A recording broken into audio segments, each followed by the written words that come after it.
¿Qué tal, amigos? ¿Qué tal, hermanos? Gracias al Señor que aquí estamos de nuevo para continuar nuestro estudio acerca de las 42 generaciones que Dios usa para dar a luz a Cristo. Y esto es maravilloso, porque a medida que estudiamos la palabra, Dios va soltando por medio de su Espíritu todos los secretos que nosotros como cristianos debemos saber. Ayer estábamos en el retiro y estaba platicando con Marquitos Hernández y él me decía, hermano pastor, en el tiempo que nosotros estamos viviendo, ya las iglesias no necesitan tanta predicación, especialmente me decía esa predicación emocional. Lo que la iglesia necesita es estudiar la Biblia. Y es cierto, el tiempo de nosotros, como dice el pastor Luchito de Ecuador, dice, antes la Biblia se enseñaba en los seminarios y en los institutos bíblicos, pero ese tiempo se acabó. Ahora la palabra tiene que ser enseñada en las localidades. Cada iglesia local tiene que ser un instituto bíblico. Ya no hay necesidad de mandar a la gente a que se prepare para ser pastores. Eso ya está viciado, eso ya no es lo que Dios quiere. Lo que Dios quiere en nuestro tiempo es que todas las iglesias locales estudien la palabra y que dejen a un lado lo emocional y almático y se dediquen a lo que el apóstol Pablo recomienda, estudiar la palabra para crecer en Cristo y madurar. Y yo por eso le doy gracias a Dios, porque yo me mantengo estudiando la bendita palabra de Dios. Muy bien, vamos a continuar. Hoy nuestro mensaje es el número 140 de las 42 generaciones. Este mensaje tiene por lo menos 6 puntos y vamos a desarrollarlos despacito, uno por uno. Si en caso solo podemos cubrir 2 hoy, continuamos mañana. Lo importante es que estemos ocupados estudiando la palabra de Dios. Entonces, el punto número 1 que quiero desarrollar hoy es de que José no perdió el control de su vida para ver sus sueños realizados o cumplidos. José tuvo que alegrarse mucho cuando él vio sus sueños cumplidos. Allí en el capítulo 42 de Génesis, nosotros vemos que sus hermanos vinieron a él y se inclinaron delante de él. Cuando José tenía 17 años, él tuvo los sueños que Dios le dio acerca de su familia. Él le mostró que habían estrellas alrededor de él. O sea que 11 estrellas alrededor de él y que esas estrellas se inclinaban a él, le prestaban pleitesía a él, y también dijo que el sol y la luna, que eran sus papás, también se inclinaban a él. Usted ya lo leyó y se dio cuenta que sus padres decían, ¿qué? ¿Tú crees que nosotros vamos a rendirnos a ti? Sin embargo, dice que ellos se quedaban callados. Entonces, esos sueños se los dio Dios mostrando que él sería rey. También le dio un sueño de los 12 manojos, 12 gavillas, donde se inclinaban sus hermanos a una de ellas. Una gavilla era él y sus hermanos eran 11 gavillas y se inclinaban a él. Entonces él les contó ese sueño a sus hermanos y sus hermanos llegaron a aborrecerlo. Entonces nosotros nos damos cuenta pues que él recibió sus sueños a la edad de 17 años. Pero quiero que me pongan atención a este puntito, porque los sueños que recibió José fueron 3 clases de sueños. Él no solo recibió sus sueños personales, sino que también recibió los sueños o interpretó los sueños de sus compañeros en la cárcel. Esa ya era una segunda clase de sueños. Todos los tuvo que interpretar él. Él interpretó que él iba a ser rey. Él interpretó que el copero y el panadero, en 3 días, uno estaría restablecido a su puesto y el otro sería colgado. Y él también interpretó los sueños de Faraón de 7 años de abundancia y 7 años de escasez.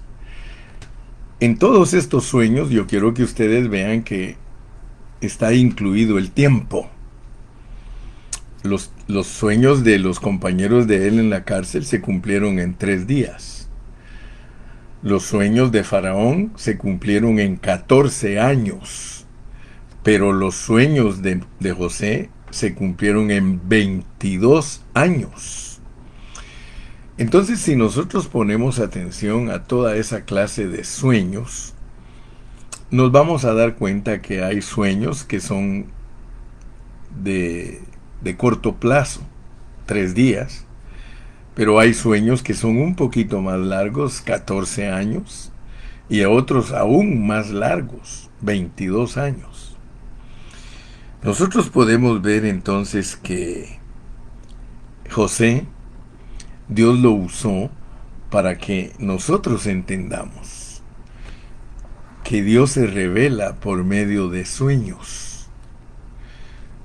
Ahora, nosotros, los cristianos del Nuevo Testamento, la iglesia, a nosotros Dios nos ha mostrado por medio de su palabra muchas cosas que son sueños para nosotros y que se deben cumplir en nosotros. Pero quiero que noten, para algunos los sueños son de 3 días, para otros los sueños son de 14 años, para otros los sueños son de 22 años. Todo eso es una figura de que hay sueños rápidos, hay sueños a término medio y hay sueños a largo plazo. Nosotros como iglesia, vamos a hablar un poquito de nosotros como iglesia porque toda la palabra de Dios para nosotros es como un sueño, como una revelación. Si los sueños se interpretaban para adivinar qué era lo que iba a pasar en el futuro, entonces quiere decir que toda la palabra de Dios que está escrita y que tiene cumplimiento en nosotros, muchas veces a corto plazo, otras veces a término mediano y muchas veces a término de largo plazo, y por qué no decirlo. Algunos de los sueños se van a cumplir hasta que hayan pasado muchos años, quizás cientos de años. Se lo voy a explicar. Por ejemplo, nosotros hemos recibido la revelación de que somos reyes y sacerdotes, que Cristo nos ha hecho reyes y sacerdotes. Nosotros tenemos esa revelación. El apóstol Juan lo dice en Apocalipsis 1:6 y Apocalipsis 5:10 dice: y nos has hecho reyes y sacerdotes, y nos ha hecho reyes y sacerdotes para Dios su Padre. Pero yo les pregunto ahora, miren pues, ¿para qué tiempo es que Dios nos ha hecho reyes y sacerdotes? Entonces ustedes van a notar que hay un aspecto práctico de la revelación divina de lo que nosotros somos. Por ejemplo, nosotros ya somos reyes y sacerdotes. Por eso tenemos que poner atención a otros pasajes de la Biblia. Por ejemplo, el apóstol Juan dice: amados, ahora ya somos hijos de Dios, pero no se ha manifestado lo que hemos de ser. Pero si nosotros estudiamos la Biblia responsablemente, nosotros nos vamos a dar cuenta que nosotros somos reyes y sacerdotes ya en este tiempo. Ahorita que estamos viviendo en estos cuerpos físicos, nosotros ya somos reyes y sacerdotes. Porque ya nosotros podemos reinar sobre las potestades, sobre los principados, sobre todas las las estirpes espirituales que viven en las regiones celestes. Ante ellos Dios nos ha hecho a nosotros reyes. y desde ya nosotros podemos tener triunfo sobre todas esas potestades negativas, incluyendo demonios. Muy bien, entonces si ustedes notan, hay cosas que ya las estamos experimentando, ya las estamos disfrutando. Si alguno de nosotros no disfruta esas cosas, entonces lo que está pasando es de que no ha entendido que la palabra de Dios es para experimentarla. Desde ahorita ya nosotros experimentamos la bendición de Dios y por eso hablamos de la salvación con etapa inicial, con etapa de desarrollo y de consumación. Pero notemos algo, porque después de que experimentamos nosotros la bendición de Dios en nuestros cuerpos físicos, nosotros tenemos promesas. Y Dios nos ha prometido a nosotros que si somos vencedores, si Cristo se forma totalmente en nosotros, que eso se llama la constitución de Cristo en nosotros, entonces nosotros podemos disfrutar la siguiente bendición. La siguiente bendición es manifestarnos esos reyes y sacerdotes, manifestarnos, escuche bien, para casarnos con Cristo. El sueño de todo cristiano del Nuevo Testamento es casarse, así como el sueño de los muchachos y las muchachas es casarse, es llegar al momento de unir sus vidas en una forma legal, haciendo un contrato, matrimoniarse, dicen por ahí. Ese es un sueño. Y muchos de nosotros lo llegamos a lograr un día nos casamos, un día nos unimos a nuestra esposa, tuvimos nuestros hijos, gloria a Dios, pero al principio era un sueño. Todo al principio es un sueño, pero llega un momento que se realiza. Ahorita nosotros estamos viviendo el sueño de casarnos con Cristo para el milenio, porque va a haber boda, hermano. Va a haber boda. Ahorita que Cristo regrese, hay boda. O sea que cuando Cristo regrese a esta tierra, la Biblia dice que Él viene a casarse. Por eso usted debe de leer Apocalipsis 19, donde dice: gocémonos y alegrémonos, porque han llegado las bodas del Cordero, y a su esposa se le ha concedido que se vista de lino fino, blanco y resplandeciente, y dice, y es las acciones justas de los santos. O sea que así como Cristo nos salva a nosotros siendo nuestra justicia, al nosotros crecer en Cristo nos volvemos justicia de Dios. Entonces nosotros vamos a estar vestidos de boda para el retorno de nuestro Señor Jesucristo.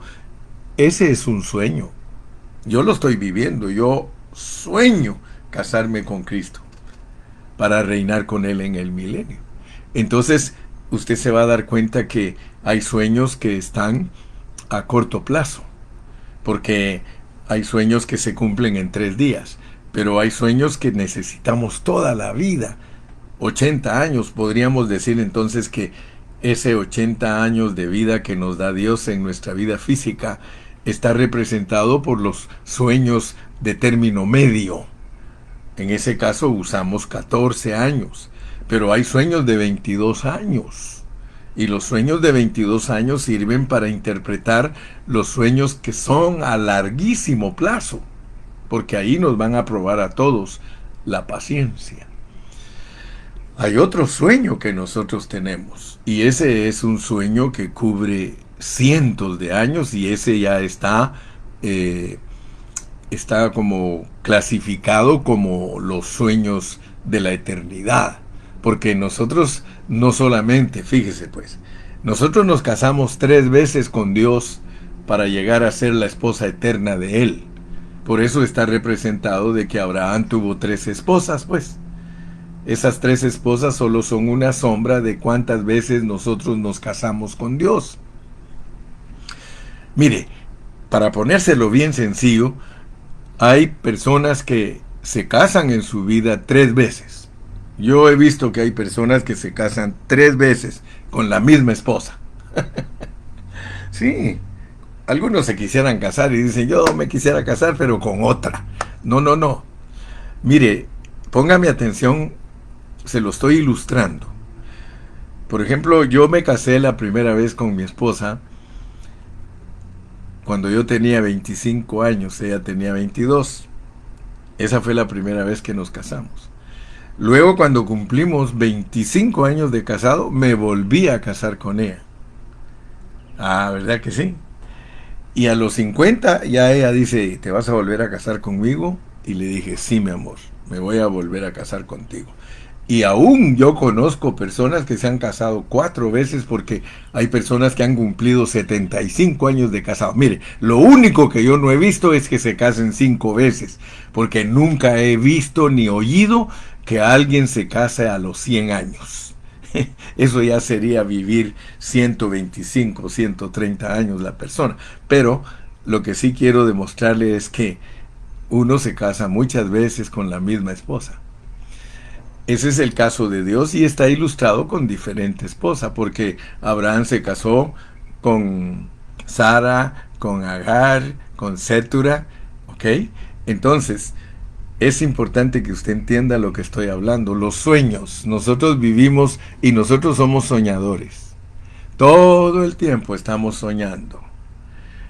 Nosotros cuando aceptamos a Cristo nos casamos con Él, hermano. Nos casamos, dice, el que se une al Señor, un espíritu es con Él. Antes de que nosotros aceptáramos a Cristo, nosotros éramos solteros en la vida espiritual. Nosotros no nos habíamos casado. Yo a veces creo que pareciera que nos casamos con el chamuco, pero no. No, no, no, porque al cristiano Dios usa al apóstol Pablo para que entienda bien cómo funcionan sus asuntos.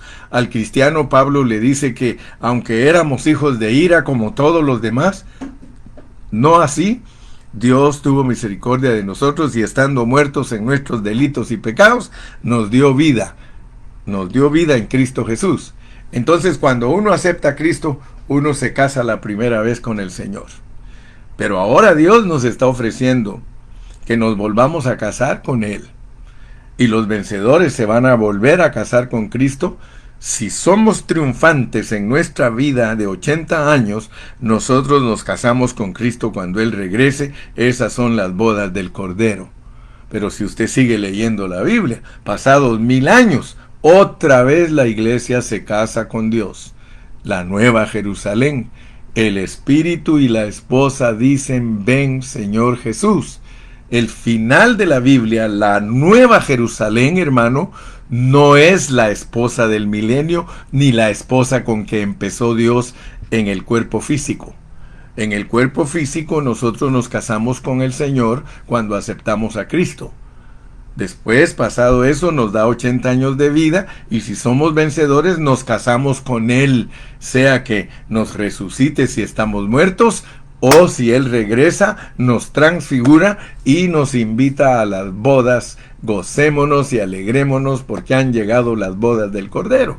Pero aparte de eso, allá al final de la Biblia, la Nueva Jerusalén, esa es la esposa del Señor, para vivir eternamente con Él todos los millones de millones de millones de trillones, cuatrillones, quintillones, sextillones, todos los seres que Dios creó para que fueran gente de fe, estaremos eternamente como hijos de Dios, casados con Dios para la eternidad, y es la esposa de Dios de la eternidad que se llama la Nueva Jerusalén. Aleluya. Muy bien, dice mi hermanita Alejandra, el que se une al Señor, un espíritu es con Él, las bodas del Cordero y la Nueva Jerusalén, nuevamente nos casamos. O sea que gloria a Dios. Ahora ya está entendiendo usted, mi amada hermanita.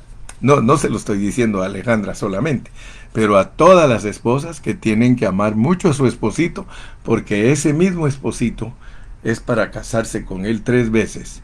La primera cuando somos jóvenes, la segunda a los 25 años y la tercera a los 50 años. Y si Dios te da la bendición de que vivas en un matrimonio de 75, pues puedes presumir y decir, yo me casé con mi esposa 4 veces, soy una criatura perfecta. Aleluya. Porque ya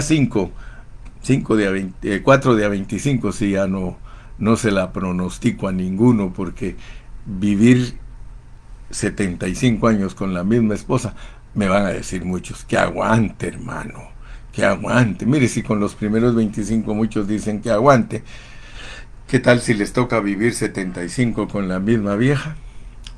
Yo sí estoy dispuesto a vivir con la misma esposa, hermano. Todos los años que Dios me dé. Bendito sea su nombre. Muy bien. Entonces ahora usted ya entendió que José no perdió el control de su vida para ver sus sueños realizados. ¿Por qué? Porque José los vio realizados. José vio realizados sus sueños porque él a los 17 años le reveló Dios que él era rey. A los 28 él interpretó a sus 2 compañeros de cárcel sus sueños y pasados 2 años lo soltaron de la cárcel por haber adivinado los sueños al copero. Y entonces lo mandaron a que le adivinara los sueños a Faraón. Y él le adivinó los sueños a Faraón. Si a usted no le gusta la palabra adivinar, busque y va a ver que cuando le pusieron la copa en el costal de Benjamín, dijo, no solo te estás introduciendo a Egipto para ser un espía y ver qué maldad le haces a Egipto, sino que te llevas hasta mi copa, con la cual adivino los sueños. Por supuesto que es una figura, ¿verdad? Entonces, gracias a Dios que Dios le concedió a José, porque él aún vio los 14 años de Faraón. Él vio 7 de abundancia y 7 de escasez. Así que ya hicimos la cuenta que 17 años más 22, él tenía entre 39 y 40 cuando finalizó el hambre, de los 7 años de hambre. Y ya de ahí pues se nos narra toda la historia de cómo los israelitas, por medio de los 12 patriarcas, se fueron a vivir a Egipto. Y ahí nos narra cuánto tiempo vivió José y luego cuando ya lo fueron a sepultar y todo.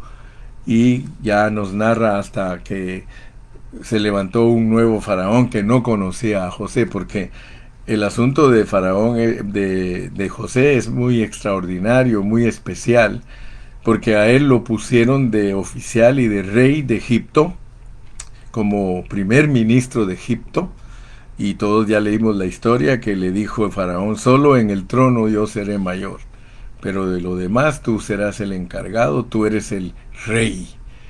Y entonces nosotros ya entendimos pues que cómo es que llegó José al trono. Él llegó por medio de los faraones Ixos, así se llamaban, los faraones Ixos. Ellos tomaron control de Egipto, pero ellos eran cananitas, ellos eran de Canaán, eran de la familia de José, eran de la familia de los hijos de Dios. Entonces, por eso es que nosotros vemos que el faraón que puso a José era un faraón Ixo, y ellos existieron entre el siglo XII y siglo XIII y XIV antes de Cristo.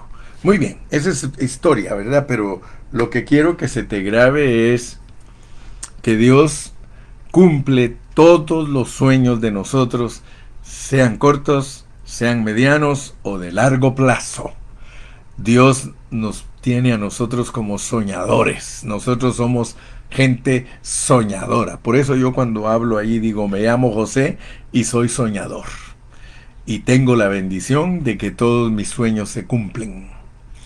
Todo lo que Dios te ha revelado a ti, mi hermano, se debe de cumplir y no debes precipitarte, no debes perder el control, no te me pongas así melancólico ni triste si te pasan cosas negativas, porque en medio de todo Dios tiene el control. Dios tenía a José aún en la cárcel. Y por eso ayer que estuve dando las lecciones allí en el campamento, les decía que en lo que a Dios respecta y sus planes, nosotros debemos tener cuidado de no mezclarlos con nuestros sentimientos. Cuando nosotros mezclamos nuestros sentimientos con la obra de Dios, nosotros fracasamos. Muchos hermanos están fracasados porque ellos meten sus sentimientos en la vida de la iglesia. La vida de la iglesia no es para meter sentimientos.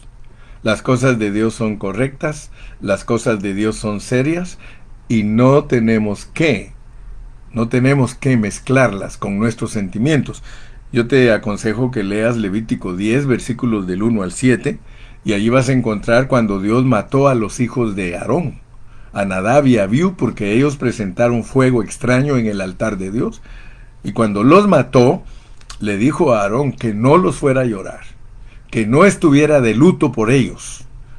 Le dijo, fíjate, esto es tremendo, hermano, porque muchos de nosotros mezclamos nuestros sentimientos en la vida de la iglesia y por eso nos sentimos ofendidos, hermano. Mira, si tú no mezclaras tus sentimientos con la vida de la iglesia, tú no te sentirías ofendido u ofendida. No, nosotros tenemos que, hermano, hacerle frente a la vida y poner en las manos de Dios todas nuestras situaciones.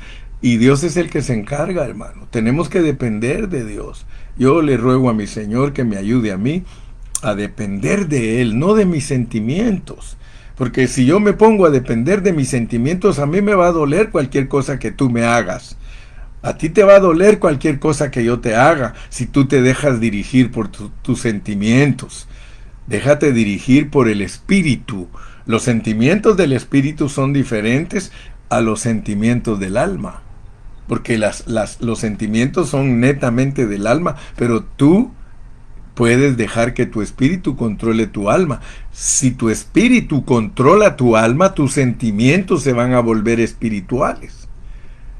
Por ejemplo, Jesús lloró, esos son sentimientos, pero tienes que leer con claridad por qué lloró Jesús.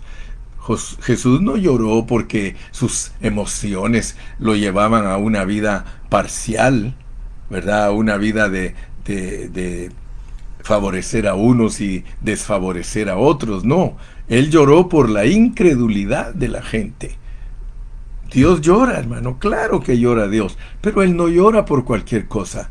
Él llora por la incredulidad de los hombres. Donde Dios encuentra a gente incrédula, Él es tocado de su espíritu y su sentimiento se vuelve espiritual. Porque llorar por la incredulidad de la gente, hermano, eso es tener un sentimiento controlado por el espíritu. Así que también puedes leer Proverbios 16:32. Proverbios 16:32 dice que el hombre que controla su espíritu, el hombre que se enseñorea de su espíritu, es como aquel que toma una ciudad. Fíjate, nosotros tenemos que tener control de nuestro espíritu. El apóstol Pablo enseña eso, que el profeta tiene que tener control de su espíritu. Muy bien. Entonces, mi primer punto para el mensaje de hoy es que no debemos perder el control mientras nuestros sueños se realizan. Mientras los sueños de nosotros no se han cumplido, no perdamos el control. José no perdió el control. Él mantuvo el control de su vida. Dicho en otras palabras, él mantuvo el control de esos sueños. Segundo punto que quiero considerar hoy es que José no tuvo prisa para dar a conocer lo glorioso que él era a sus hermanos. Y aquí quiero recalcar, quiero que por favor me pongas atención, porque la línea de José o las líneas de José, para que nosotros interpretemos correctamente, tenemos que analizarlas, porque José tiene por un lado la línea de que él es tipo de Cristo. Solo te había hablado de dos líneas, pero ahora le vamos a agregar otra. Está la línea de que él es tipo de Cristo, perfecto.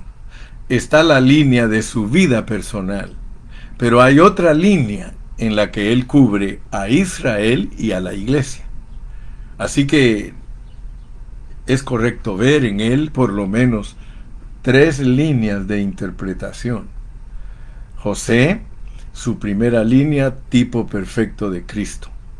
José, su segunda línea, su vida personal íntegra, blindada por Dios para ser un tipo perfecto de Cristo.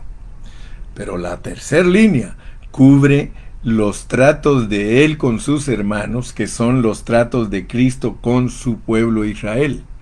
Pero también cubre los tratos de Cristo con su iglesia, porque ahí tiene a su esposa Asenat y a sus hijos. Si usted se da cuenta, él tiene relación con Cristo, él tiene relación con su familia, con su pueblo y con la iglesia que somos nosotros. Oh, qué lindo, hermano, qué precioso es esto. Entonces, ahora que vamos a analizar el aspecto de que José no tuvo prisa para darse a conocer en su gloria a sus hermanos. Él no tenía prisa. Oh, yo quiero que mis hermanos vean cuán glorioso soy yo. Oh, yo quiero que mis hermanos vean que Dios me puso como rey sobre ellos. Oh, yo quiero que mis hermanos se den cuenta que yo mando. No, hermano. Él fue muy percatado. Él fue muy, hermano, reservado para dar a conocerle a sus hermanos lo glorioso que él era. Y esto es muy importante, que lo entienda el pueblo de Israel y que lo entienda la iglesia. Cuando José vio a sus hermanos inclinarse ante él, no fue insensato en mostrar a sus hermanos su gloria. Vamos a leer en Génesis 45:13. Génesis 45:13. Génesis 45:13. Dice así.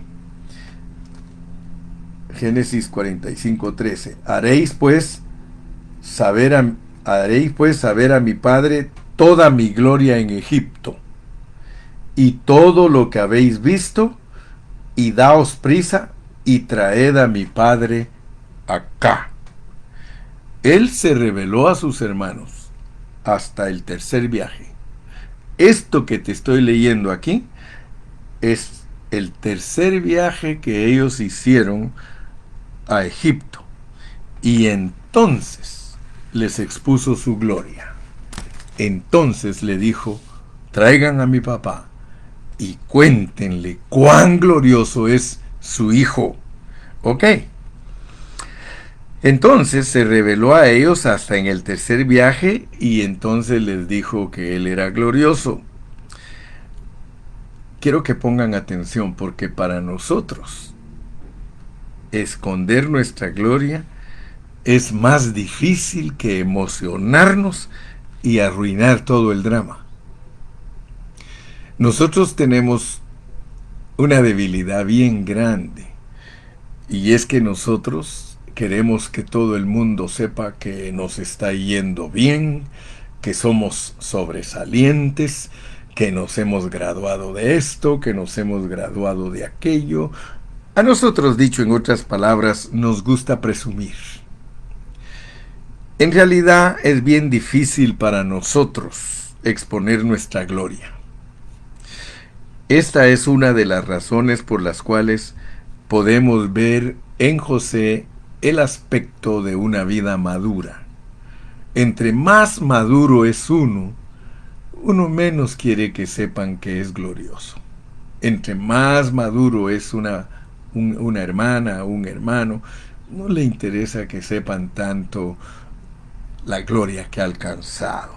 Una vida madura es gloriosa, pero no exhibe esa gloria muy fácilmente. La historia más larga en Génesis es la del reconocimiento de José por parte de sus hermanos. Ocupa 3 capítulos y medio, desde el comienzo del capítulo 42 hasta la mitad del 45. Si leemos cuidadosamente la manera que José trató a sus hermanos desde que llegaron a Egipto, es posible que nos desanimemos por la manera en que José los trató. Es posible que se nos haya hecho dura la manera en que él trató a sus hermanos. Se tardó como 6 meses tratando con paciencia con ellos. Es posible que de acuerdo a nuestra opinión, hubiese sido más práctico si José se les hubiera revelado lo más pronto posible. Sin embargo, José no lo hizo de esa manera. Puede que nosotros tengamos muchas interrogantes de la manera en que José se reveló a sus hermanos. Creo que todos estamos de acuerdo que José probó, o sea, nosotros estuviéramos de acuerdo y diríamos, ok, yo estoy de acuerdo que los pruebe una vez. Pero luego pensamos, ¿para qué tenía que volver a probarlos de la misma manera? Por un lado les hizo fiesta, pero por el otro les causaba problemas de duda. Lo que hizo José fue tan maravilloso porque él lo que quería era que ellos se dieran cuenta por sí mismos que él era su hermano.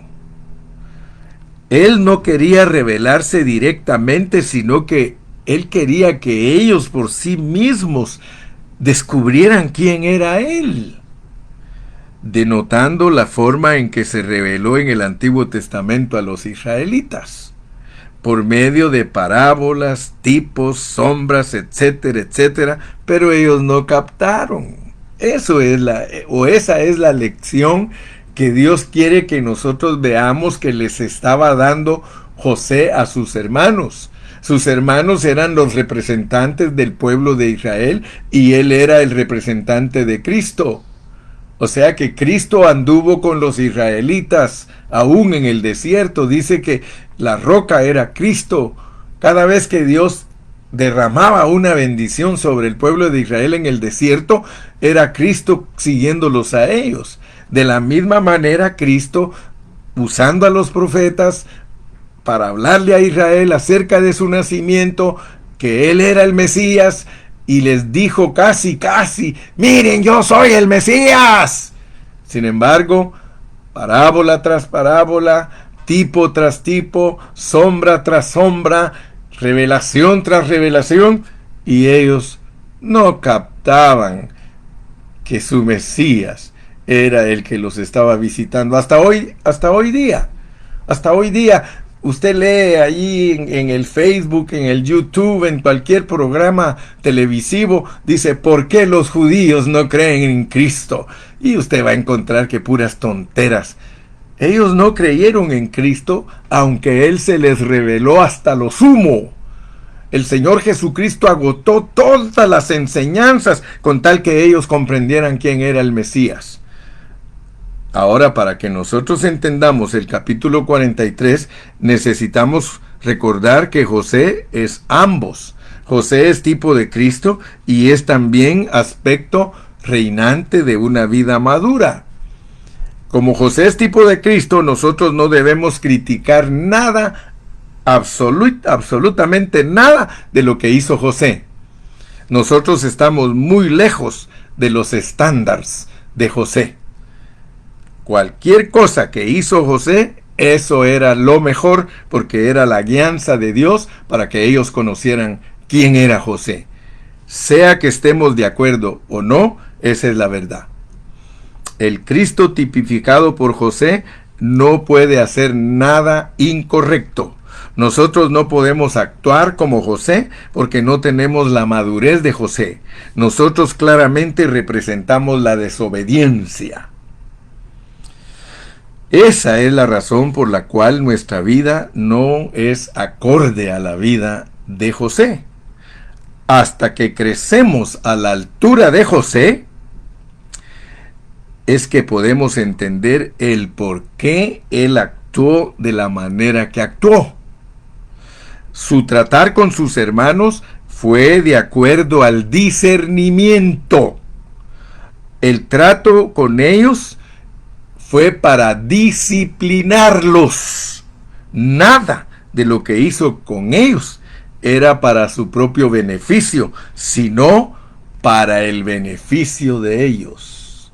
Él estaba actuando en una forma tan linda, en una forma, hermano, llena de amor, en una forma tan sabia para que Israel captara quién es Cristo. Esa es la figura, y por eso es que vemos a José tratando con sus hermanos de una manera, tratando de otra, tratando aquí, tratando allá, porque él quería que ellos les fueran abiertos sus ojos y ellos mismos dijeran: este es nuestro hermano. Mire qué lindo es Dios, hermano. Si a alguien se le ha revelado Dios tan claramente, es a Israel. Mírelos hoy día cómo están. Ellos están buscando que hombres inteligentes los gobiernen, porque están cansados de que todos los árabes estén en contra de ellos. Y ahora, hermano, no solamente los árabes, ahora Europa está contra Israel, los países latinos están contra Israel. Y yo le voy a decir algo, porque ayer me decía a mí mi nieta Jocelyn: papito, ¿cuál es nuestra posición ante Israel? Porque están haciendo esto y esto y esto. Y gracias a Dios que me entendió.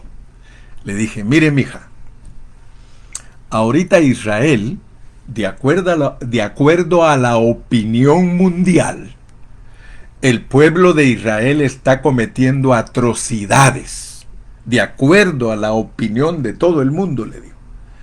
Ven ahorita a Israel como asesinos, a pesar de que tuvieron ese ataque del 7 de octubre del año pasado y que se están vengando de ese ataque que les mataron a 1,700 israelitas, pero ellos ya llevan 30,000 árabes matados. Fíjese, le digo, note usted lo que está pasando. Ellos están tomando venganza, porque ellos están buscando cómo estar seguros y cómo darles una lección a todos sus enemigos para que no se metan con ellos. Ok, le digo, mija, abra su pensamiento, abra su entendimiento.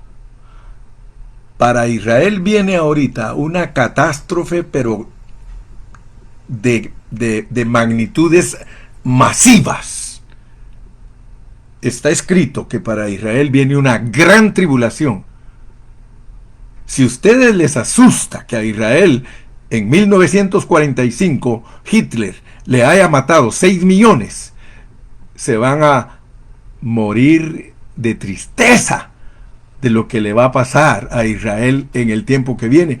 Pero de la única manera que le va a pasar lo que Dios les ha pronosticado es siendo ellos malos con sus enemigos. Si no, no hay manera de que Dios los castigue.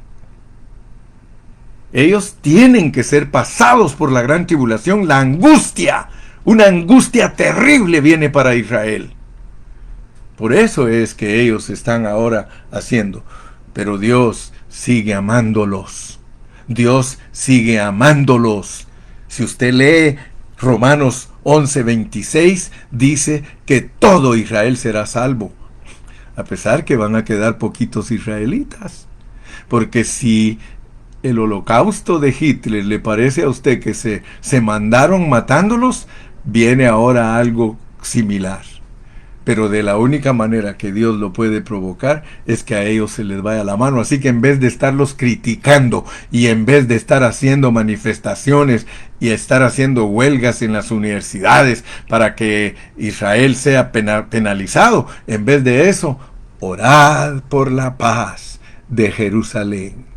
Orad por la posición de nosotros para los judíos es: el que te bendijere, lo bendeciré, el que te maldijere, lo maldeciré. Pero ojo, aprenda, los va a castigar Dios, claro que los va a castigar. Entonces mejor ore por ellos, porque yo no creo que usted esté contento que sus hijos hagan maldades y que les vaya bien, ¿verdad que no?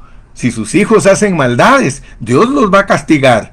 A toda nación que Dios usa para castigar a otra, adelante ya viene el castigo para ella, especialmente si se hace en injusticia. ¿Por qué ha castigado Dios a Estados Unidos mucho? Porque Estados Unidos también ha cometido el mismo error, pero es Dios provocándolos porque los quiere castigar. No hay manera que Estados Unidos sea castigado si no hace maldad. Entonces ponte a pensar en lo que está hablando el hermano Carrillo. La maldad tuya La maldad tuya es para provocar a otros, pero más adelante viene tu castigo. Por eso dice, bienaventurados los misericordiosos, porque ellos alcanzarán misericordia. El punto importante entonces para finalizar mi lección de hoy es que José no tuvo prisa para dar a conocer su gloria. La gloria de José fue dada a conocer en el tiempo de Dios. Así que la gloria de Israel va a ser dada a conocer en el tiempo de Dios. La gloria de Cristo va a ser dada a conocer en el tiempo de Dios. La gloria de la iglesia va a ser dada a conocer en el tiempo de Dios. No nos apresuremos. No nos apresuremos, porque es necesario pasar por el valle para ser exaltados, porque Él levanta del polvo al menesteroso y lo hace sentar en sillas de reyes. Que Dios te bendiga, que Dios te guarde. Hasta mañana. Despídete, por favor. Bye bye.